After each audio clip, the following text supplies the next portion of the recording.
சுயத்தை தேவன் உடைப்பார், தேவன் சுயத்தை உடைப்பார்னு. தேவன் சுயத்தை கூட இந்த இடத்துல உடைச்ச மாதிரி தெரியல.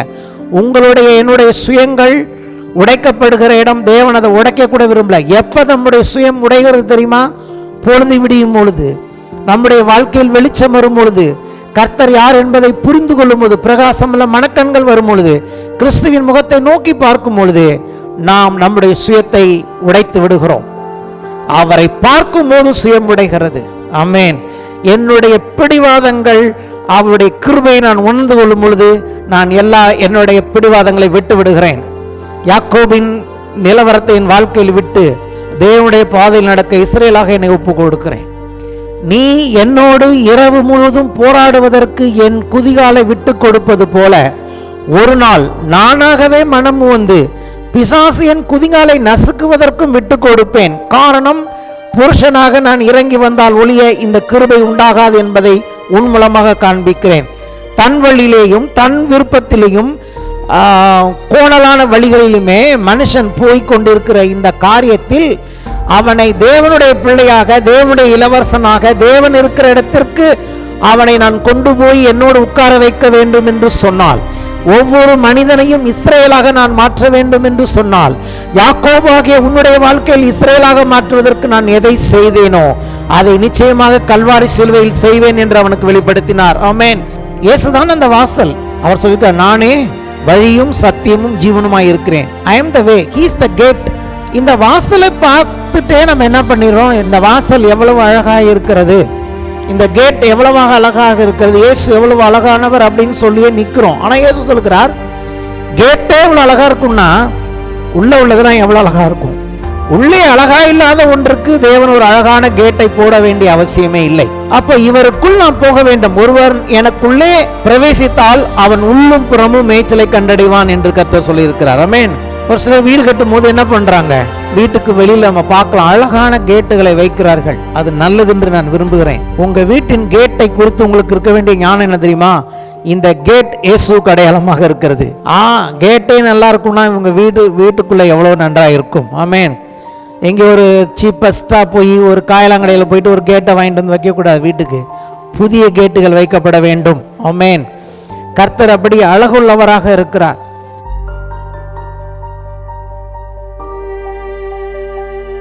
விதைக்கிறவன் வசனத்தை விதைக்கிறான் என்று இயேசு சொன்ன அந்த அருமையான ஒரு காரியத்தை தேவன் எனக்கு கொடுத்தபடினால் தேவனை துதிக்கிறேன். இந்த ஊழியம் ஒரு அற்புதமான ஊழியமாய் இருக்கிறபடினால் கர்த்தருக்கு ஸ்தோத்திரம். வசனத்தை விதைக்கிறேன். பரலோக தகப்பனே, விதைக்கப்படுகிற வசனங்கள் 1:30, 1:60, 1:100 இதை கேட்கிற ஒவ்வொரு பிள்ளைகளுடைய வாழ்க்கையிலும் அது பலன் கொடுக்கத்தக்கதாக பரிசுத்த ஆவியானவருடைய நிறைவான ஆசீர்வாதம் விளையச் செய்கிற தேவன் விளைச்சலை உண்டு பண்ணுவீராக. சமாதானமும் ஆசீர்வாதங்களும் மன நிறைவும் நிம்மதியோடு கூட உடைய பிள்ளைகள் வாழ உடைய பிள்ளைகளை நீர் ஆசீர்வதிப்பீராக. இதை கேட்கிறவர்களுக்கு ரட்சிப்பு உண்டாகட்டும். இதை கேட்கிற யாராவது பிள்ளைகள் இன்னும் தேவனுடைய பிள்ளைகளாக மாறாமல் இருப்பார்கள் என்று சொன்னார், பரிசுத்த ஆவியானவரே, நீர் அவர்களை மறுரூபமாக்கி அவர்களுக்கு கிருபை கொடுத்து அவர்களை ரட்சிப்புக்குள் நடத்துவீராக. செய்தியை பார்க்கிறவர்கள் ஒருவேளை வியாதியோடு பலவீனத்தோடு இருப்பார்கள் என்று சொன்னால், பரிசுத்த ஆவியானவர் அவர்களை சுகப்படுத்துவீராக. பயத்தோடும் எதிர்காலத்தை குறித்த நம்பிக்கை இல்லாத இருக்கிற பிள்ளைகளுக்கு நம்பிக்கையும் எதிர்காலத்தையும் என் ஆண்டவர் வாக்கு பண்ணும்படியாய் இந்த செய்தியின் மூலமாய் நான் ஜெபம் பண்ணுகிறேன். நீதிமான் செய்யும் ஊக்கமான ஜெபம் மிகுந்த பலனுள்ளது என்று சொல்லியிருக்கிறீரே கர்த்தாவே. தேவ சமூகத்தில் நீதிமான் என்ற தைரியத்தோடு ஜெபிக்கிறேன். அப்படியே தேவனுடைய பிள்ளைகளுக்கு ஆசீர்வாதங்கள் உண்டாகட்டும். கிறிஸ்து இயேசுவின் நாமத்தில் ஜெபிக்கிறேன் பிதாவே. ஆமென். வாசிப்போம். ரோமருக்கு எழுதின நிருபம் 9ஆம் அதிகாரம் 10 முதல் 16 வசனங்களை நான் வாசிக்கிறேன்.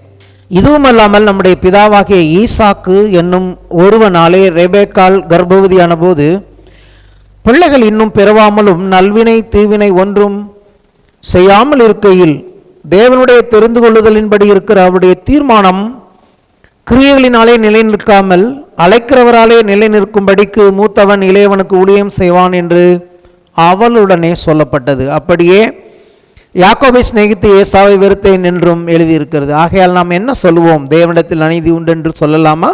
சொல்லக்கூடாதே. அவர் மோசையை நோக்கி, எவன் மேல் இரக்கமாயிருக்க சித்தமாயிருப்பேனோ அவன் மேல் இரக்கமாயிருப்பேன், எவன் மேல் உருக்கமாயிருக்க சித்தமாயிருப்பேனோ அவன் மேல் உருக்கமாயிருப்பேன் என்றார். ஆகையால் விரும்புகிறவனாலும் அல்ல, ஓடுகிறவனாலும் அல்ல, இறங்குகிற தேவனாலேயாம். ஆமேன். Glory to God.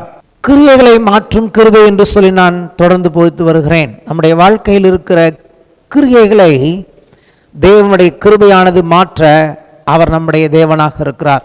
அதாவது முக்கியமான இந்த நான் வாசித்ததில் முக்கியமான பகுதி என்னன்னு கேட்டீங்கன்னா, தேவனுடைய தெரிந்து கொள்ளுதலின்படி இருக்கிற அவருடைய தீர்மானம், கர்த்தருடைய தீர்மானம் கிரியைகளினாலே நிலை நிற்காமல் அழைக்கிறவராலே நிலை நிற்கும்படிக்கு. அப்ப என்ன அர்த்தம்? நாம் செய்கிற கிரியைகள் அவருடைய தீர்மானத்தை ஒன்றும் பண்ணிவிட முடியாது. கிருபை என்பது என்ன? எப்பொழுது நம்முடைய கிரியைகள் அவருடைய சித்தத்திற்கு மாறாக இருக்கிறதோ அவர் நம்முடைய வாழ்க்கையில் வந்து தலையிடுகிறார். நம்முடைய சித்தத்தை மாற்ற அவர் உதவி செய்கிறார். பரிசுத்த ஆவியானவர் தேவ சித்தத்திற்கு நேராக நம்மை வழி நடத்துகிறவராக மாறி கடைசியில் அவர் சித்தத்தை நம்முடைய வாழ்க்கையில் அவர் நிறைவேற்றி அவர் மகிமை அடைகிற தேவனாயிருக்கிறார். ஆமென். ஆகவே நம்முடைய நம்பிக்கையும் நம்முடைய விசுவாசமும் தேவன் பேரில் இருக்கும்படி அவரை மரித்தோரிலிருந்து எழுப்பி அவரை உன்னதங்களில் உட்கார வைத்தார் என்று சொல்லி பார்க்கிறோம். கிறிஸ்துவின் உயிர்த்தெழுதல் தேவன் நம்மையும் கிருபையினாலே நம்முடைய வாழ்க்கையை மரணத்திலிருந்தே உயிர்த்தெழ செய்ய முடியும் என்று சொன்னால், பிரதானமான எதிரியே தேவன் ஜெயங்கொண்டிருப்பார் என்று சொன்னால், நம்முடைய எதிரிகள் எல்லாம் ஏற்கனவே தேவனால் விழுங்கப்பட்டு இருக்கிறார்கள். ஆகவே ஜெய கிறிஸ்துவின் மேல் விசுவாசம் வைக்கிறபடினாலே தேவன் நம்முடைய வாழ்க்கையில் நம்மை ஜெயத்திற்கு நேராக நடத்த அவர் இந்த காலவளை போதுமானவராக இருக்கிறார். ஆகவே அவருடைய தீர்மானம் நிலை நிற்கும். நம்முடைய வாழ்க்கையை நிலைநிறுத்துகிற ஒரு தேவன். கர்த்தருடைய நாமத்தின் மேல் அவருடைய பரிசுத்த ஆவியானவர் மேல் விசுவாசம் வைக்கும் போது நம்முடைய வாழ்க்கையை நிச்சயமாக கர்த்தர் நிலைநிறுத்துவார். ஆமென். நம்ம தோற்று போக விட்டுவிட மாட்டார். நம்மை நிலைநிறுத்துகிற ஒரு தேவன் அவர். இப்போ நம்ம எங்கே இருக்கிறோம்னு கேட்டிங்கன்னா, யாக்கோபை சிநேகித்து ஏசாவை வெறுத்தேன் என்று எழுதியிருக்கிற 13ஆம் வசனத்தில் இருக்கிறோம். அப்படியே யாக்கோபை சிநேகித்து ஏசாவை வெறுத்தேன் என்று எழுதியிருக்கிறது. ஏன் தேவன் ஏசாவை வெறுத்தார்னு சொல்லி போன வாரத்தில் நான் காண்பித்தேன். ஏசா தன் சகோதரனிடத்திலே சேஷ்டபுத்திர பாகத்தை விற்று போட்டது மட்டுமல்ல, தேவனுடைய ஆசீர்வாதங்கள் தகப்பன் வழியாக ஈசாக்கு வழியாக அவன் பெற்றுக்கொள்வதற்கு முன்பதாகவே அவனுடைய வித்து புறஜாதிகளுக்குள்ளே, அதுவும் விசேஷமாக கானான் தேசத்தில் இருக்கிற புறஜாதிகளுக்குள்ளே அவன் வித்து ஏற்கனவே அங்கே என்ன செய்து மாற்றப்பட்டிருந்ததை நான் உங்களுக்கு காண்பித்தேன். அது தேவனுக்கு பிரியமில்லாத காரியம். இன்னும் சொல்ல போனீங்கன்னா, ஆதியாகமம் நோவாவின் நாட்களிலேயே நோவா என்ன பண்ணுகிறார்? ஒரு சாபம் கொடுக்கிறார். கானான் சபிக்கப்பட்டவன் என்று சொல்லி. ஆமென். அன்னைக்கே அந்த இருக்கு. So many generations before itself it was a curse was pronounced by Noah itself. அந்த தேசத்துக்குள்ள தான் இன்னைக்கு அந்த தேசத்தை தான் தேவன் கொடுக்க அழைத்து வந்திருக்கிறார். ஏன்னா அது பாலும் தேனும் ஓடுகிற நலமான தேசம். ஆனால் இருக்கிறவெல்லாம் மோசமான கூட்டம். ஏசா தன்னுடைய திருமண விஷயத்தில் கானானிய பெண்கள், கானான் தேசத்து பெண்களை திருமணம் செய்து கொண்டான். அது அவனுடைய தகப்பனுக்கும் தாய்க்கும் மனதிற்கு நோவாக இருந்தது அப்படின்லாம் பார்க்குறோம். ஆனால் யாக்கோபை பார்க்கும் பொழுது அதற்கு பிறகு அவன் லாபான் என்கிற தன் மாமா வீட்டுக்கு ஓடி போகிறான். மாமாவின் 2 பெண்களை மணந்து கர்த்தர் அவனை ஆசீர்வதித்து கர்த்தர் என்ன பண்ணுகிறார்? மறுபடியும் கூட்டி வருகிறார். அந்த இடத்துல தான் நம்ம போன வாரம் நான் உங்களுக்கு காண்பித்தேன். சரி, இப்போ கர்த்தராகிய இயேசு கிறிஸ்துவின் வார்த்தைகளையும் யாக்கோபின் வாழ்க்கையில் நடந்தவைகளையும் கொஞ்சம் ஒப்பிட்டு உங்களுக்கு காண்பிக்க விரும்புகிறேன். என்ன நடந்ததுன்னு கேட்டிங்கன்னா, ஓடுகிறான். ஓடும்போது ஒரு இடத்துல இரவு வந்து விடுகிறபடினாலே தலைக்கு ஒரு கல்லை எடுத்து வைத்து அவன் நித்திரை செய்கிறான். அப்படி நித்திரை செய்யும் பொழுது ஒரு சொப்பனத்தை காண்கிறான். அந்த சொப்பனத்தில் என்ன காண்கிறான்? பூமிக்கும் வானத்திற்கும் பரலோகத்திற்கும் ஒரு ஏணி வைக்கப்பட்டிருக்கிறதாகவும், அந்த ஏணியிலிருந்து தேவதூதர்கள் ஏறுகிறவர்களாகவும் இறங்குகிறவர்களாகவும் இருக்கிறார்கள். அந்த ஏணிக்கு மேலிருந்து கர்த்தர் அவனுக்கு வாக்குத்தத்தங்களை கொடுக்கிறார், நான் உன்னை ஆசீர்வதிப்பேன் என்று சொல்லி. பொழுது விடிந்த உடனே அவன் சொல்லுகிறான், இது ஒரு பயங்கரமான இடமாக இருக்கிறது, இது தேவனுடைய வீடே இல்லாமல் இது ஒன்றுமில்லை என்று சொல்லிதான். பெத்தேல் என்றால் தேவனுடைய வீடு என்று அர்த்தம். லூஸ் என்ற அந்த இடத்திற்கு யாக்கோபு பெத்தேல் என்று பெயரிடுகிறான் என்று சொல்லி பார்க்கிறோம். இதே காரியத்தை என்ன பண்ணுகிறார் இயேசு யோவான் 1:51 அங்கே சொல்லுகிறார். கிருபைக்கும் யாக்கோபுக்கும் உள்ள சம்பந்தத்துக்காக இதை நான் சொல்ல விரும்புகிறேன். யோவான் எழுதின சுவிசேஷம் 1ஆம் அதிகாரம் 51ஆம் வசனத்தில் அங்கே இயேசு சொல்லுகிறார், பின்னும் அவர் அவனை நோக்கி வானம் திறந்திருக்கிறதையும், அதே இடத்தை கொண்டு வந்து இங்கே இயேசு கோட் பண்ணுகிறார், தேவதூதர்கள் மனுஷகுமாரனிடத்திலிருந்து ஏறுகிறதையும் இறங்குகிறதையும் நீங்கள் இது முதல் காண்பீர்கள் என்று மெய்யாகவே மெய்யாகவே உங்களுக்கு சொல்லுகிறேன். அப்ப இதுவரைக்கும் அவர்கள் காணவில்லை, இது முதல் தான் எல்லாரும் காணப்போகிறோம். இது ஒருத்தருக்கு சொன்னதில்லை. அன்னைக்கு யாக்கோபு மாத்திரமே அதை பார்த்தான்.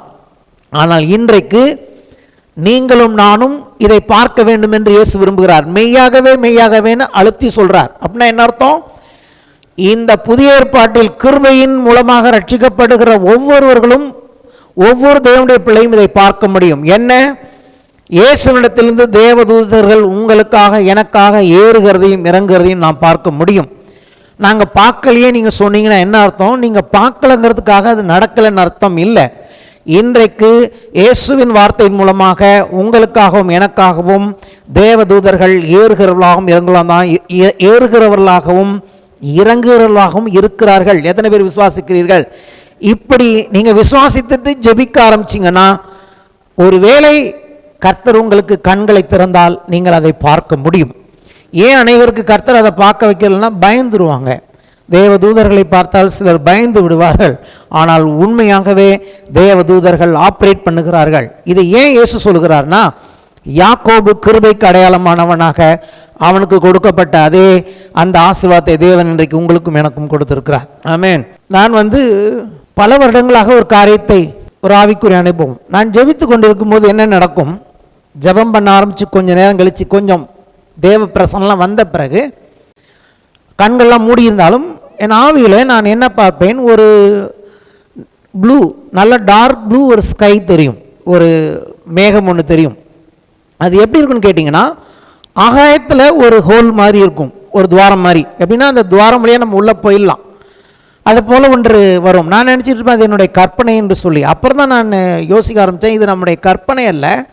நாம் கண்களை மூடி நல்லா ஜெபம் பண்ணி கொண்டு இருக்கும் பொழுது இந்த ஒரு வாசலை தேவன் காண்பிக்கிறார் அப்படின்னு சொல்லி அப்புறம் அது டிஸப்பியர் ஆகிடும்.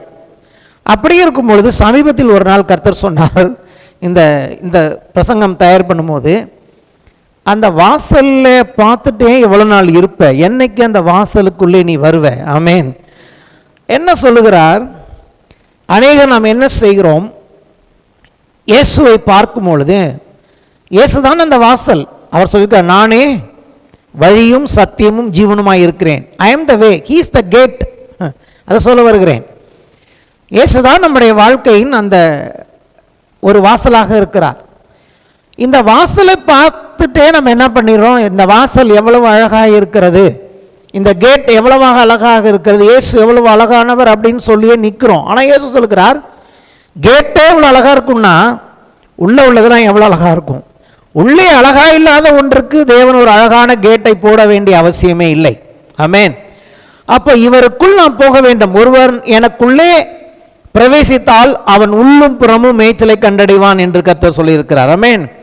கிறிஸ்தவ ஜீவியம் என்பது ஏதோ ஒரு சபைக்கு போகிறதோ அல்லது அதெல்லாம் ஓகே தான். என்னை பொறுத்த வரைக்கும் சரியான சந்தோஷம் எங்கே உண்டாகிறது, இந்த கேட்டுக்குள் பிரவேசிக்கும் போது அந்த உள்ளே இருக்கிற காரியங்களை நாம் அனுபவிக்கும் பொழுதுதான் தேவன் நமக்கு அதிக சந்தோஷத்தை கொடுக்கிறார். ஒவ்வொருத்தருக்கும் அது அது சாத்தியம். எப்படி யாக்கோபின் வாழ்க்கையில் தேவன் இடைப்பட்டு அவனை ஆசீர்வதித்தாரோ, அப்படி இந்த கிறிஸ்துவுக்குள் நாம் பிரவேசிக்கும் போது, அந்த வாசலுக்குள் போகும்போது நாம் எல்லா நன்மைகளையும் பார்க்க முடியும். ஒரு சிலர் வீடு கட்டும் போது என்ன பண்ணுறாங்க, வீட்டுக்கு வெளியில் நம்ம பார்க்கலாம், அழகான கேட்டுகளை வைக்கிறார்கள். அது நல்லது என்று நான் விரும்புகிறேன். எங்கேயோ போயிட்டு பணம் கம்மியாக இருக்குன்னு சொல்லிட்டு ஒரு காயலாங்கடையில் போயிட்டு ஒரு பழைய கேட்டு, ஏற்கனவே யூஸ் பண்ண பழைய கேட்டை கொண்டாந்து வீட்டுக்கு வைக்கக்கூடாது. ஆமேன். உங்கள் வீட்டின் கேட்டை குறித்து உங்களுக்கு இருக்க வேண்டிய ஞானம் என்ன தெரியுமா? இந்த கேட் இயேசுவுக்கு அடையாளமாக இருக்கிறது. ஆமேன். என் வீட்டுக்குள் பிரவேசிக்கிறவர்கள் முதல்ல கேட்டை பார்க்குறாங்க. என் வீட்டுக்குள்ளே வர்றவங்க, கேட்டே நல்லா இருக்கும்னா இவங்க வீட்டுக்குள்ளே எவ்வளோ நன்றாக இருக்கும். ஆமேன். எங்கே ஒரு சீப்பஸ்ட்டாக போய் ஒரு காயலாங்கடையில் போயிட்டு ஒரு கேட்டை வாங்கிட்டு வந்து வைக்கக்கூடாது. வீட்டுக்கு புதிய கேட்டுகள் வைக்கப்பட வேண்டும். ஆமேன். கர்த்தர் அப்படி அழகுள்ளவராக இருக்கிறார். அப்போ நான் நினச்சிக்கிட்டு இருந்தேன், நானும் இப்படி தான் அநேக வருஷமாக அது ஒரு ஆவிக்குரிய தரிசனமாக இருந்தாலும் அதுக்குள்ளே நான் போகவே இல்லை. இதை கேட்ட உடனே சொன்னேன், இப்போ நான் பிரவேசிக்கிறேன் ஆண்டவரே என்று சொல்லி அந்த அந்த வானத்தில் திறக்கப்பட்ட அந்த கேப், அது ஒரு ஹோல் மாதிரி இருக்கும் எக்ஸாக்டாக, அதற்குள் பிரவேசிக்கிறேன் என்று சொல்லி நான் பிரவேசித்தேன். ஆமேன். இவனுக்கு ஒரு சொப்பனத்தை கொடுக்கிறார். என்ன கொடுக்கிறாருன்னு சொல்லி கேட்டிங்கன்னா, ஒரு ஏணி வைக்கப்பட்டிருக்கிறது, அங்கே தேவதூதர்கள் ஏறுகிறலாகவும் இறங்குறலுமாக இருக்கிறார்கள். இதுக்கப்புறம் தான் அவன் மாமா வீட்டுக்கு ஓடி போயிடுறான். அங்கே ஓடி போய் இது அங்கே நடந்த காரியங்கள் நான் ஏற்கனவே சொல்லிட்டேன். இப்போ திரும்பி வருகிறான். திரும்பி வரும் பொழுது ஒரு புருஷன் என்ன பண்ணுகிறார், புருஷன் என்று எழுதப்பட்ட இங்கே தான் போனவர் நான் முடித்தேன். புருஷன் எனப்பட்டவர் என்ன பண்ணுகிறார், ஒரு மனிதனாகவே வந்து அவர் தான் யாக்கோபோட என்ன பண்ணுகிறார், போராட ஆரம்பிக்கிறார். அப்படி போராட ஆரம்பிக்கும் பொழுது இரவு முழுவதும் அவன் வந்து என்ன பண்ணுறான், அவரோட போராடிக்கிட்டு இருக்கான், மல்லு கட்டிக்கிட்டு இருக்கான். அவன் என்ன நினச்சிட்டு இருக்கான், இது நம்முடைய சகோதரனாகிய ஏசா வந்து விட்டான்னு சொல்லி அவன் போராடிட்டு இருக்கான். ஆனால் பொழுது விடிந்த பிறகுதான் தெரிகிறது, அது வந்து தன்னை கொல்ல வந்த ஒரு மனுஷன் அல்ல, தன்னை ஆசீர்வதிக்க வந்தவர் என்பதை அவன் பார்க்கிறான். ஆமென். இதற்கு இயேசு சொல்லுகிற ஒரு வசனத்தை நான் உங்களுக்கு சொல்ல விரும்புகிறேன். யோவான் 3:17 எழுதியிருக்கிறது, உலகத்தை ஆக்கினைக்குள்ளாக தீர்க்கும்படி தேவன் தம்முடைய குமாரனை உலகத்தில் அனுப்பாமல் அவராலே உலகம் ரட்சிக்கப்படுவதற்காகவே அவரை அனுப்பினார். ஆமென். இயேசு எந்த இடத்துக்கு வந்தாலும் அங்கே தீமை செய்யும்படியாக, கொல்லும்படியாக அல்ல, ரட்சிப்பை கொடுக்கும்படியாக வந்திருக்கிறார் என்பதை இன்றைக்கு யாக்கோபின் வாழ்க்கையில் காண்பித்தார் என்று சொல்லி பார்க்கிறோம். சரியா? இப்போ இன்னும் அதே பகுதியிலிருந்து இன்னும் சில ஆசீர்வாதங்களை உங்களுக்கு காண்பிக்க விரும்புகிறேன். ஆதியாகமம் 32ஆம் அதிகாரத்துக்கு நாம் போவோம். ஆதியாகமம் 32 இன்னும் ஒரு சில காரியங்களை காண்பிக்க விரும்புகிறேன். 32:24 முதல் 29 வசனங்கள். யாக்கோபு பிந்தி தனித்திருந்தான். அப்பொழுது ஒரு புருஷன் பொழுது விடியும் அளவும் அவனுடனே போராடி அவனை மேற்கொள்ளாததை கண்டு அவனுடைய தொடைச்சந்தை தொட்டார். அதனாலே அவருடனே போராடுகையில் யாக்கோபின் தொடை சந்து சுலுக்கிற்று. அவர், நான் போகட்டும், பொழுது விடுகிறது என்றார். அதற்கு அவன், நீர் என்னை ஆசீர்வதித்தால் ஒழிய உம்மை போக விட மாட்டேன் என்றார். அவர், உன் பேர் என்ன என்று கேட்டார். யாக்கோபு என்றான். அப்பொழுது அவர், இனி உன் பேர் யாக்கோபு எனப்படாமல் இஸ்ரவேல் எனப்படும், தேவனோடும் மனிதனோடும் போராடி மேற்கொண்டாயே என்றார். அப்பொழுது யாக்கோபு, உம்முடைய நாமத்தை எனக்கு அறிவிக்க வேண்டும் என்று கேட்டான். அதற்கு அவர், நீ என் நாமத்தை கேட்பானேன் என்று சொல்லி அங்கே அவனை ஆசீர்வதித்தார். புருஷன் எனப்பட்டவராக அங்கே வந்து ஒருவர் போராடுகிறார் என்று பார்க்கிறோம். அப்ப என்ன அர்த்தம், மனுஷனுக்கு ரட்சிப்பும் கிருபையும் உண்டாக வேண்டும் என்று சொன்னால் அவர் தேவனாக இருந்தால் போதாது, அவர் தேவன் என்ற ஸ்தானத்தை விட்டு இறங்கி புருஷன் என்கிற ஸ்தானம், புருஷன் என்றால் எபிரேயத்தில் ஈஷ், ஆதாம் என்று அர்த்தம். முந்தின ஆதாம் ஒரு புருஷனாக இருந்தான். இப்பொழுது தேவன் தன் குமாரனாக இயேசுவை பிந்தின ஆதாமாக இறங்கி வர வேண்டும். அதுக்கு சொல்லுகிறேன், யாக்கோபின் வாழ்க்கையில் தான் அதை தேவன் காண்பிக்கிறார். வேற யாருக்கும் அப்படிப்பட்ட ஒரு ஸ்லாக்கியத்தை தேவன் கொடுக்கவில்லை. யாக்கோபோடு தேவனால் அனுப்பப்பட்ட ஒருவர், மனுஷன் ஈஸ் என்று எழுதப்பட்ட, புருஷன் என்று எழுதப்பட்ட ஒருவர் என்ன பண்ணுகிறார், அங்கே வந்து என்ன விதமான ஒரு போராட்டத்தை அங்கே செய்கிறார் என்று சொன்னால், தன் குதிகாலை அவன் பிடிப்பதற்கு அவர் என்ன பண்ணுகிறார், அலோ பண்ணுகிறார், அனுமதி கொடுக்கிறார்.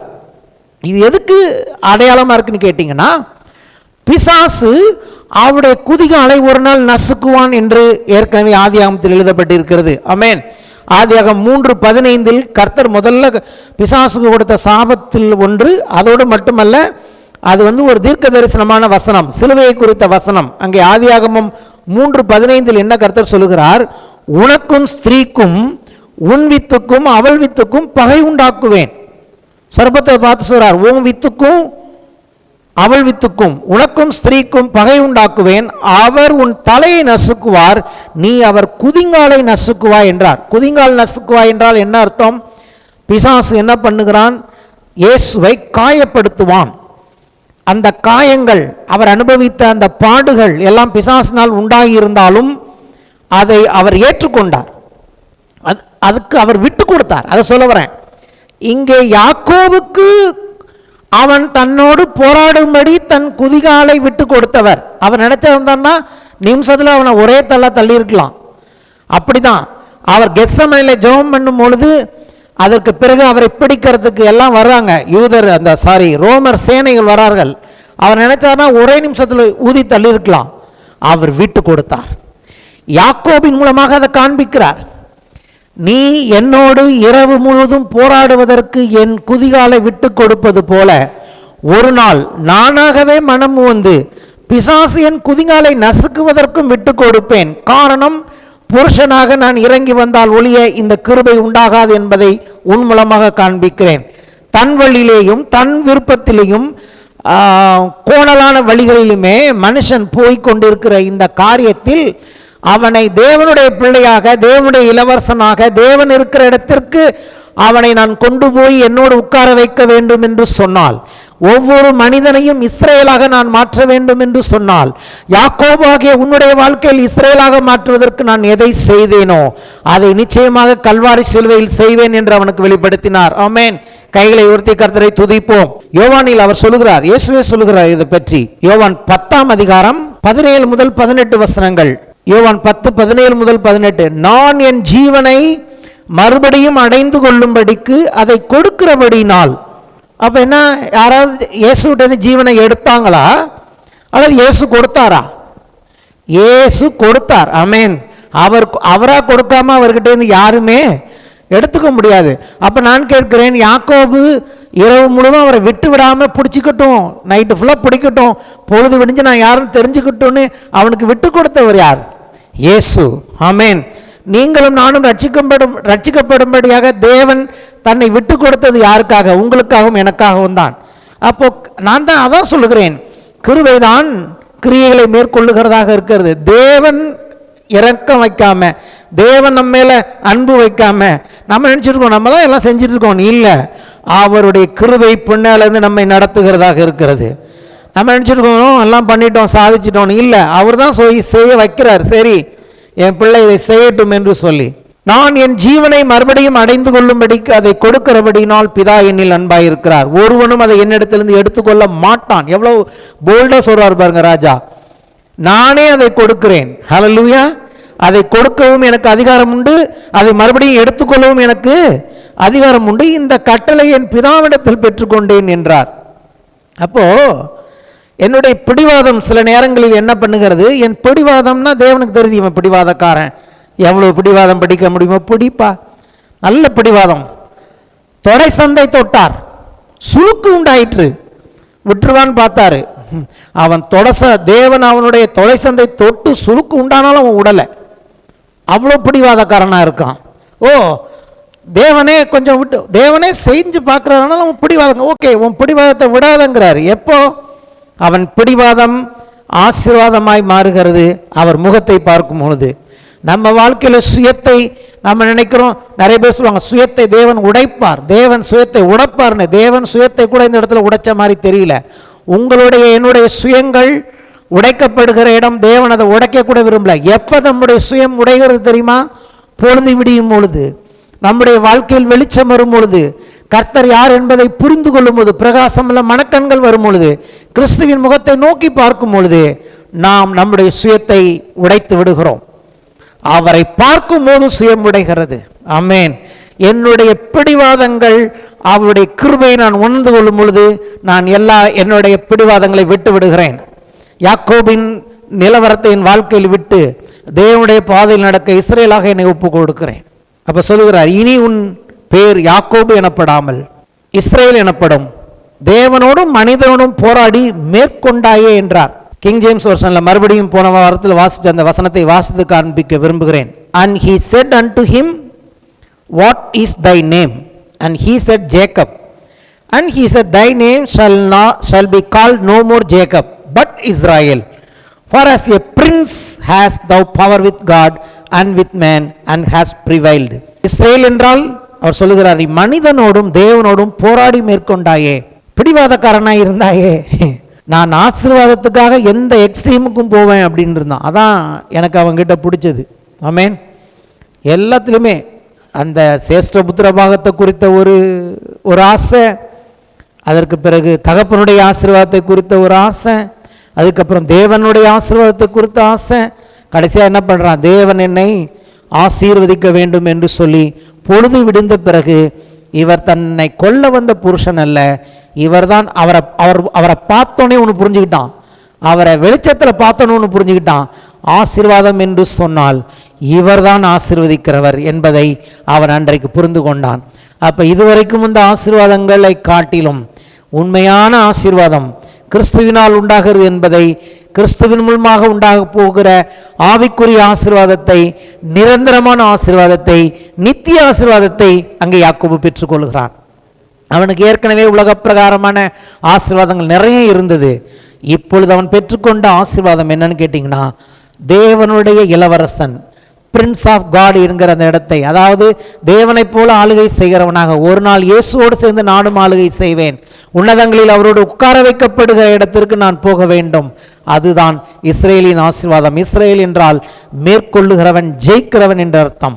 7 சபைகளை பார்த்து இயேசு புதிய ஏற்பாட்டில் சொல்கிறார், ஜெயங்கொள்ளுகிறவன் ஏவனோ என்று சொல்லி நம்மை ஜெயங்கொள்ளுகிற இடத்திற்கு அழைக்கிறார். தோற்று போகிறவன் அல்ல, பயந்து ஒளிந்து கொள்ளுகிறவனாக அல்ல, எப்பொழுதும் எல்லாவற்றிலும் நாம் ஜெயம் பெறும்படியாக இஸ்ரேலாக இன்றைக்கு தேவன் நம்மை அழைக்கிறவராக இருக்கிறார். அப்பொழுது யாக்கோபு, உம்முடைய நாமத்தை எனக்கு அறிவிக்க வேண்டும் என்றான். இது ரொம்ப ஒரு அற்புதமான காரியத்தை தேவன் நேற்றைக்கு என்னோடு பேசினார்.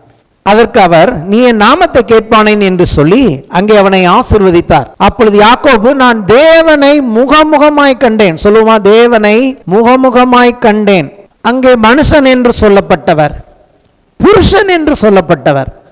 ஆனால் அவன் சொல்லுகிறான், நான் தேவ தூதனை கண்டேன் என்று சொல்லவில்லை. ஏன் நான் இந்த இடத்துல ரொம்ப வலியுறுத்தி சொல்றேன்னா, தேவ தூதர்களை பார்ப்பது என்பது யாக்கோபுக்கு ஒரு புதிதான காரியம் அல்ல. அதை வேதம் சொல்லுகிறது. ஒருவேளை ஃபர்ஸ்ட் இப்போ அவன் பார்த்துருந்தான்னா அவனுக்கு ஒரு கன்ஃபியூஷன் வந்திருக்கும், இது தேவனா தேவ தூதரா என்று சொல்லி. ஒரே ஒரு நாள் ஒரு தேவதூதன் அறைக்குள்ள பிரவேசிச்சுட்டு போனதான். இன்னைக்கு வரைக்கும் நான் கதவை திறக்கிறதே கிடையாது. இன்னைக்கும் என்ன விதமான உள்ள புழுக்கமாக இருந்தாலும் சரி, நான் அந்த கதவை அன்னைக்கு சாத்தினவன் தான். இது வரைக்கும் அந்த நான் கதவை திறக்க எனக்கு ஒரு நம்பிக்கை, கதவை தாண்டி அவர் வர முடியாதுன்னு. அப்படிலாம் கிடையாது, கதவையும் தாண்டி தேவதூதர்கள் வரலாம். எனக்குள் உண்டான ஒரு நாள் உண்டான பயம், நேற்றைக்கு நைட்டு கூட சொல்கிறேன், நான் கதவை ரூமை சாத்தி வச்சுட்டு படுத்தா எனக்கு ஒரு நிம்மதி, அவ்வளோ ஒரு பயம். அப்போது நான் என்ன சொல்லுகிறேன், தேவனும் நானும் ஓரளவு இயேசு எப்படி இருப்பார், இயேசு வந்தால் என்ன நடக்கும்னு எனக்கு தெரியும், கர்த்தருடைய தூதன் வந்தால் எப்படி இருக்கணும் ஓரளவு எனக்கு தெரியும். எனக்கு தெரியாதுன்னு சொன்னால் நான் போய், ஆனால் தெரியும் என்பதை தைரியமாக கர்த்தருடைய சமூகத்தில் சொல்கிறேன்.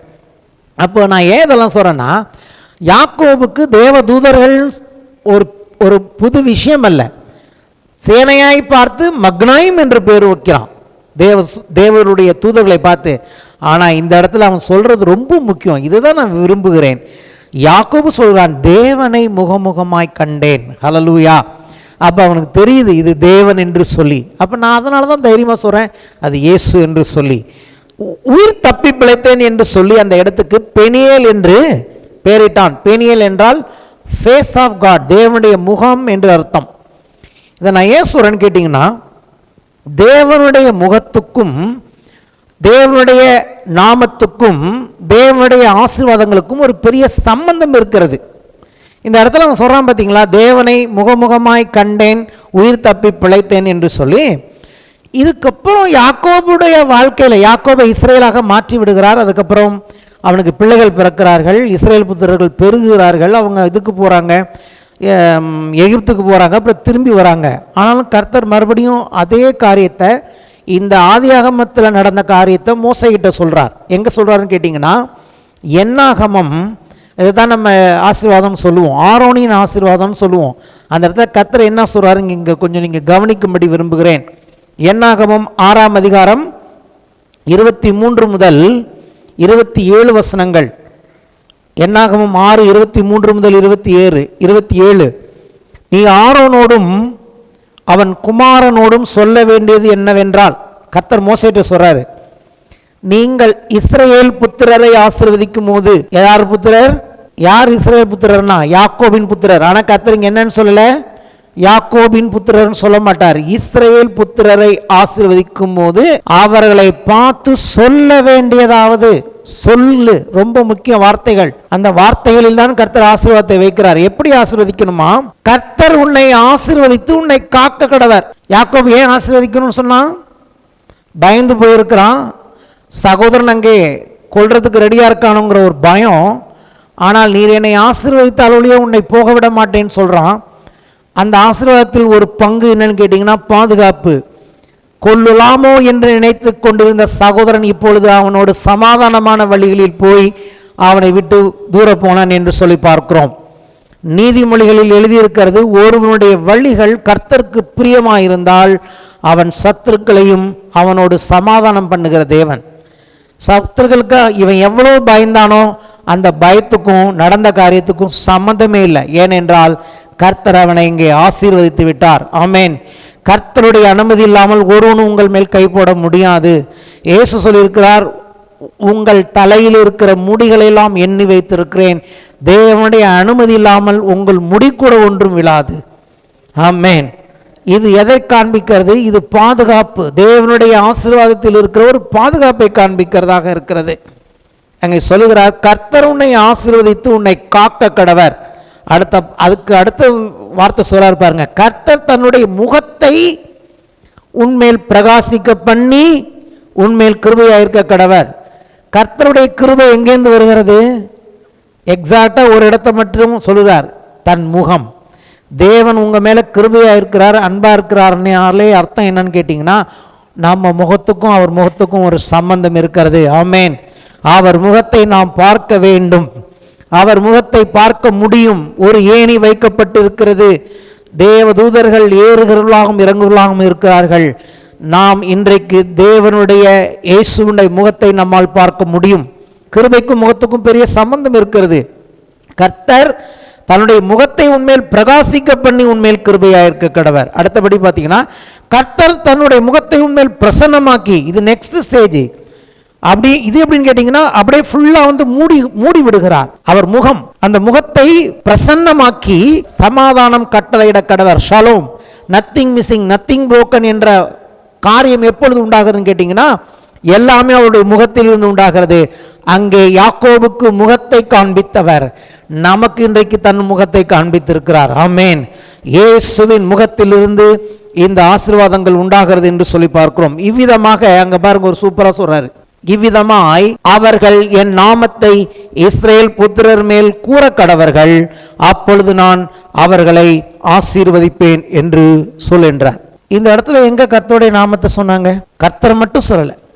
கர்த்தர்னு சொல்லிட்டு உனக்கு என்னென்ன செய்ய கடவர், கர்த்தர்னு சொல்லிட்டு அவர் என்னென்ன செய்யணும்.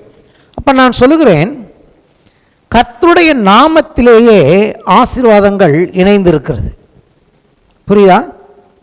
தேவனுடைய நாமம், நம்ம கர்த்தர்னு சொன்னாலும் சரி, இயேசுன்னு சொன்னாலும் சரி, அல்லது ஆண்டவர்னு சொன்னாலும் சரி, யெஷுவான்னு சொன்னாலும் சரி, அவர் நாமத்தை நம்ம எப்பெல்லாம் ப்ரொனவுன்ஸ் பண்ணுகிறோமோ, அந்த நாமத்தை உச்சரிக்கிறோமோ, அதோடு கூட என்னென்னலாம் செய்ய வேண்டும் என்கிற ஆசீர்வாதத்தை உள்ளடக்கிய ஒரு நாமமாக இருக்கிறது. ஆமென். ஆகவே தான் ஒரு இடத்துல பழைய ஏற்பாட்டில் சொல்லுகிறார், கர்த்தர் சொல்லுகிறார், நியாயப்பிரமாணத்திலே சொல்லுகிறார், கர்த்தருடைய நாமத்தை வீணில் வழங்காதிருப்பாயாக. நான் ரொம்ப நாள் யோசிச்சுட்டு இருப்பேன், அப்போ அவர் பேரே சொல்லக்கூடாதா? அப்படி அர்த்தம் இல்லை. ஆக்சுவலாக நேற்றைக்கு நான் புரிஞ்சுக்கிட்டது என்னன்னு கேட்டிங்கன்னா, யாரையாவது ஆசீர்வதிக்கணும்னு நினச்சின்னா நான் என் மேலே கொச்சிக்கூடாது. கர்த்தர் தான் சொல்லியிருக்கிறார். பின்னாடி காண்பிக்கும் போது நீங்கள் ஆச்சரியப்படுவீங்க. கண்ணா பின்னான்னு எல்லாருக்கும் ஆசீர்வாதத்தை கொடுக்காத. எல்லாருக்கும் ஜெபம் பண்ணாலும் ஜெபம் யாருக்கு பண்ணுற என்ன பண்ணுறங்கிற ஒரு நிதானத்தில் பண்ணு.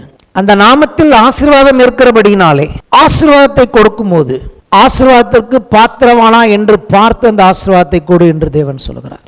அப்பா ஈசாக்கு சொந்த பிள்ளைகள் ஏசாவும் யாக்கோபும். யாக்கோபு ஆசீர்வாதத்தை கேட்டு வாங்கிட்டு போயிட்டான். ஏன்? ஆசீர்வாதம் வெறும் வார்த்தைகள் தானே, ஏமாத்திட்டு போனேன்னா ஏன் ஏசாவை திருப்பி ஈசாக்கு ஆசீர்வதிக்க முடியாதா? அங்கே என்ன ஒரு பிரமாணத்தை தேவன் காண்பிக்கிறார். ஆசீர்வாதம் என்பது வெறும் நம்முடைய உதடுகளிலிருந்து புறப்படுகிற வெறும் வார்த்தை அல்ல, ஆசீர்வாதம் தேவனிடத்திலிருந்து வருகிறது. தேவன் இந்த பூமியில் யாரை ஆசீர்வதிக்க வேண்டும் என்று சொன்னாலும் ஒரு மனிதனை தன்னுடைய சார்பில் வைத்திருக்கிறார். ஆபிரகாம் என்ற ஒரு மனுஷனை பார்த்து சொன்னார், உன் மூலமாக உலகத்தில் இருக்கிற சகல ஜாதிகளையும் நான் ஆசீர்வதிக்க விரும்புகிறேன். ஏன் கர்த்தர் டைரக்டா ஆசீர்வதிக்கல? இல்ல, ஆபிரகாம் என்கிற ஒருவன் மூலமாக உலகத்தில் இருக்கிற எல்லா மக்களையும் ஆசீர்வதிக்க தேவன் சித்தமானார். அப்ப நீங்களும் நானும் ஆசீர்வாதத்தை வெறும் பெற்றுக்கொள்ளுகிறவர் மட்டுமல்ல, இந்த உலகத்திற்கு தேவனுடைய சித்தத்தின்படி அவருடைய ஞானத்தின்படி ஆசீர்வாதத்தை கடத்துகிற ஒரு கருவியாக தேவன் உங்களை என்னை வைத்திருக்கிறார். இயேசு என்ற ஒருவர் மூலமாக அந்த ஆசீர்வாதத்தை தேவன் இன்றைக்கு வைத்திருக்கிறார். ஆகவே தான் ஒரு இடத்துல தேவன் சொல்லுகிறார், இயேசுவே சொல்லுகிறார், ஒரு வீட்டுக்கு போன உடனடியாக உள்ளே போய் நீங்கள் சமாதானம், ஷலோம் என்கிற அந்த ஆசீர்வாதம் என்ற அர்த்தத்தில் தான் அங்கே சொல்லுகிறார். அப்படி சொல்லும்போது இயேசு சொல்லுகிறார், அந்த சமாதான வாழ்த்துதலை ஆசீர்வாதத்தை பெற்றுக்கொள்ள அவன் பாத்திரவானா இருந்தால் அது அவன் மேல் தங்கும். அந்த வீட்டில் இருக்கிறவன் பாத்திரவானா இல்லாவிட்டால் அது உங்களிடத்தில் திரும்பி வந்துவிடும். அப்போ கர்த்தர் எவ்வளவு ஆசீர்வாதத்தில் கவனமுள்ளவராக இருக்கிறார் என்பதை புரிந்து கொண்டால் நாமும் கூட நம்மிடத்தில் இருக்கிற ஆசீர்வாதம், நம்மிடத்தில் இருக்கிற அபிஷேகம், மற்றவர்கள் மேல் கை வைக்கிற காரியங்கள், மற்றவருக்கு ஜெபிக்கிற காரியங்கள் எல்லாமே ஏதோ இது வந்து எனக்கு கொடுத்த ஒரு ஃப்ரீ இலவசமாக கர்த்தர் ஏதோ என்ன தண்ணி தெளிச்சு விட்டார், நான் என்ன வேணாலும் செய்யலாம், செய்யக்கூடாது. அப்படி செய்பவராக இருந்தால் ஈசாக்கு 2 பிள்ளைகளுமே ஒரே விதமாக ஆசீர்வதித்திருக்க முடியும். ஆசீர்வாதத்தை குறித்த ஒரு அறிவு, தேவனுடைய நாமத்தை குறித்த ஒரு அறிவு இன்றைக்கு நமக்கு இருக்க வேண்டும். என்னவென்று சொன்னால், தேவ சித்தத்தை அறிந்து பரிசுத்த ஆவியினுடைய உதவியோடு கூட சரியான முறையில் சரியானபடி ஜெபிக்க வேண்டும், சரியானபடி ஆசீர்வதிக்க வேண்டும். அப்படி இல்லை, நம்ம விருப்பத்துக்கு யாருக்கு வேணா என்ன வேணாலும் போய் ப்ரொனவுன்ஸ் பண்ணணும்னா அது ஆபத்தில் தான் முடியும். இது வந்து நான் பின்னாட்களில் காமிக்கிறேன் இன்னும் கொஞ்சம் விபரமாக கர்த்தர் எப்படி இதை செய்கிறார் என்று சொல்லி. அப்போது அந்த நாமத்தில் என்னுடைய நாமத்தை வீணில் வழங்காதிருப்பாயாக அப்படின்னு என்ன அர்த்தம்னா, ஆசீர்வாதத்தை எப்படி உபயோகிக்கணும், வாழ்க்கையில் எப்படி அதை காத்துக்கணும். ஏசா போல என்ன பண்ணிடக்கூடாது, வெறும் கூழுக்காக கொடுத்தது போல ஒரு சில உலக பிரகாரமான காரியங்களுக்காக அல்லது அவங்க பணம் கொடுப்பாங்கிறதுக்காகலாம் போயிட்டு என்ன பண்ணினாத, என்னுடைய ஆசீர்வாதத்தை வீண் பண்ணி விடாதே என்று கர்த்தர் சொல்லியிருக்கிறார். ஆசீர்வதிக்க சித்தம் உள்ளவர், அதே சமயத்தில் ஆசீர்வதிக்க சித்தம் உள்ளவர்களை தடுக்கவும் முடியாது. இஸ்ரேலை ஆசீர்வதிப்பதே கர்த்தருக்கு பிரியம். கர்த்தருடைய பிள்ளையாவ நீங்கள் ஆசீர்வதிக்கலாம். ஆமேன். தேவனுடைய பிள்ளைகளை ஆசீர்வதிக்க தேவன் விரும்புகிறார். அவன் பாலாக்கு என்ன பண்ணுகிறான், பிழையமை கொண்டு சபிக்க விரும்புகிறான் இஸ்ரேல் புத்திரரை. ஆனால் அங்கே கர்த்தர் என்ன பண்ணுகிறார், அவன் வாயில ஆசீர்வாதத்தையே வச்சு அவனை மாத்துறார். ஏன் தெரியும் கர்த்தருக்கு, அவன் வேற விதமாக பேசினா அது பலிச்சிடும் கர்த்தருக்கு தெரியும். ஆசீர்வாதம் என்பது ஒரு விதமான அற்புதமான சக்தி வேதத்தில் கொடுக்கப்பட்டிருக்கிறபடி. ஆகவே தான் நான் ஆசீர்வாதத்தில் கவனமுள்ளவனாக இருப்பேன். ஒரு கூட்டத்துக்கு போகிறதா இருந்தாலும் சரி, ஒரு கூட்டத்தில் ஒருத்தவங்களை சிலரை நம்ம கூப்பிட்றதா இருந்தாலும் சரி, நான் நிதானிப்பேன். வெறும் அவங்க ஊழியம் செய்கிறாங்கங்கிறதுனாலையோ அவங்கக்கிட்டையும் என்னமோ நடக்குங்கிறதுனாலையெல்லாம் நம்ம அவங்களோடு போய் அட்டாச் பண்ண முடியாது. அவங்களுக்குன்னு உள்ள குரூப்புக்கு அவங்க ஆசீர்வாதமாக இருக்கலாம், ஆனால் எனக்கு அவங்க ஆசீர்வாதமாக இருப்பாங்களா, எனக்கு கர்த்தர் யாரை கொண்டு ஆசீர்வதிக்க விரும்புகிறார் என்பதில் நான் கவனமாக இருக்கிறேன். அதெல்லாம் ஸ்பிரிச்சுவலாக தெரியும். ஒரு சிலருடைய செய்தியில் கேட்கும்போது இவர்களோடு நாம் தொடர்ந்து இவங்க செய்தியை கேட்கலாமா, இவங்களுடைய அபிஷேகம் நமக்கு ஒத்து போகுமா, இது வந்து எனக்கு ஆசீர்வாதத்தை கொடுக்குமா அப்படின்னு நிதானிப்பேன். அப்படிப்பட்டவர்களுடைய செய்தி தான் நான் கேட்பேன். இன்றைக்கி இதை கேட்குறது உங்களுக்கு கொஞ்சம் விகற்பமாக இருக்கலாம். நிறைய இடத்துல நான் பார்த்துருக்கேன், அவங்க பெரிய பெரிய ஆட்களாக கூட இருக்கலாம். ஆனால் கர்த்தர் சொல்வார், இது உன்னுடைய பாத்திரம் இல்லை, நீ இந்த இடத்துக்கு பாத்திரவான் கிடையாது அப்படிம்பார். ஆமேன். அதெல்லாம் நம்ம ரொம்ப கவனிக்கணும். ஒரே தகப்பன் தான், 2 பிள்ளைங்க, நினச்சா அப்படியே ஏதோ ஒன்று சொல்லிட்டு போயிருக்கலாமே. கர்த்தர் சொல்லுங்க, என் நாமத்தை வீணில் வழங்காதிருப்பாயாக. ஆசீர்வாதத்தை தேவையில்லாமல் ப்ரொனவுன்ஸ் பண்ணாத, அது பொக்கிஷம் போன்றது, அதை சரியாய் பயன்படுத்த வேண்டும். ஆமேன். அந்நிய புத்திரர்கள் கானான் தேசத்து ஸ்திரீகளை திருமணம் பண்ணினபடினாலே அது ஏசாவுக்கு போகவில்லை, கர்த்தருடைய வழியில் நடந்த யாக்கோபுக்கு போனது என்று சொல்லி பார்க்கிறோம். ஆசீர்வாதம் என்பது அப்படி ஒரு முக்கியமான காரியமாக இந்த இடத்தில் வேதம் நமக்கு போதிக்கிறதாக இருக்கிறது. இதனால் எம்எல்ஏ கோவப்படக்கூடாது. இதை பின்னாட்களில் நான் வந்து மோசையின் வாழ்க்கையிலிருந்து காண்பிக்கிறேன். புதிய ஏற்பாட்டில் யாக்கோபு நிருபத்தில் யாக்கோபு இதை பற்றி ரொம்ப கடிந்து கொள்கிறார். இந்த காரியத்தை குறித்து, கிருபையை குறித்து, தேவனுடைய கிருபையை நாம் வீணாக்கக்கூடாது என்று சொல்லி. சரி, அப்போ இங்கே முக்கியமாக என்ன பார்க்கிறோம்? கர்த்தரை ஆசீர்வதிக்கும் பொழுது அங்கே என்ன உண்டாகிறது? அவர் முகம் நம்மேல் அவர் பிரகாசிக்க பண்ணுகிறவராக இருக்கிறார். யாக்கோபின் மூலமாக தேவனுடைய முகத்தை ஒருவனும் காண முடியாது, என்னுடைய முகத்தை கண்டு ஒருவனும் உயிரோடு இருக்கக்கூடாதுன்னு மோசேக்கு சொன்னவர். ஆனால் இங்கே பார்க்கும் பொழுது யாக்கோபு சொல்லுகிறான், நான் தேவனை முகமுகமாக கண்டேன். இது அவனுடைய கிருபையினால் உண்டானதல்ல, கர்த்தர் அவனுக்கு கிருபை கொடுத்தபடினாலே அதை கொடுத்திருக்கிறார். இன்றைக்கு நாம் கர்த்தருடைய முகத்தை பார்த்தால் உயிரோடு இருக்க மாட்டோம் என்கிற இடத்தில் தேவன் வைக்கவில்லை. அவர் முகத்தை நம்மேல் பிரகாசிக்க பண்ண, அவர் முகத்தை நாம் காணக்கூடிய இடத்தில். ஏனென்றால் அவர் மாம்சத்தில் இன்றைக்கு தேவகுமாரனாக வெளிப்பட்டார். உலகத்தில் எல்லாரும் அவரை பார்த்தார்கள்.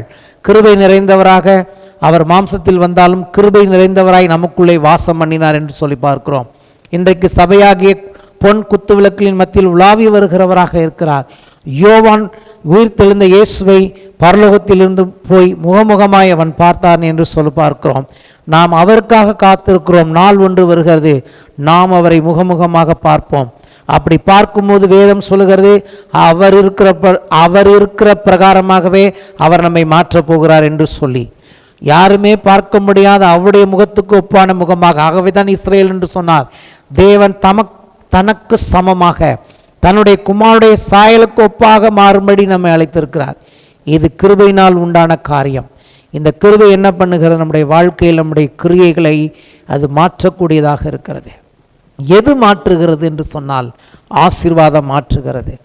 நாம் அந்த ஆசீர்வாதத்தின் மேல், கர்த்தருடைய ஆசீர்வாதம் என்கிற வல்லமையின் மேலே நம்பிக்கை வைக்கும் பொழுது நம்ம வாழ்க்கையை மாற்ற முடியாதுன்னு ஒன்றுமே கிடையாது. அவருடைய ஆசீர்வாதம் எல்லாவற்றையும் மாற்றும். பிள்ளைகளை அவருடைய ஆசீர்வாதம் கொடுக்கும், நல்ல சுகத்தை அவருடைய ஆசீர்வாதம் கொடுக்கும், நல்ல குடும்பத்தை அவருடைய ஆசீர்வாதம் கொடுக்கும், நமக்கு தேவையான நல்ல மனிதர்களை அந்த ஆசீர்வாதம் கொண்டு வந்து கொடுக்கும். நம்முடைய தேவை எதுவாக இருந்தாலும் அது நமக்கு, அதனால் சொல்கிறது, இது நமக்கு ஆசீர்வாதமாக இருக்குமா அப்படின்னு தான் பார்க்கணும். ஆமேன்.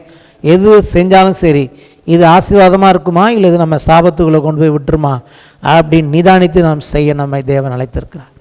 நாம் எழுந்து நிற்போம்.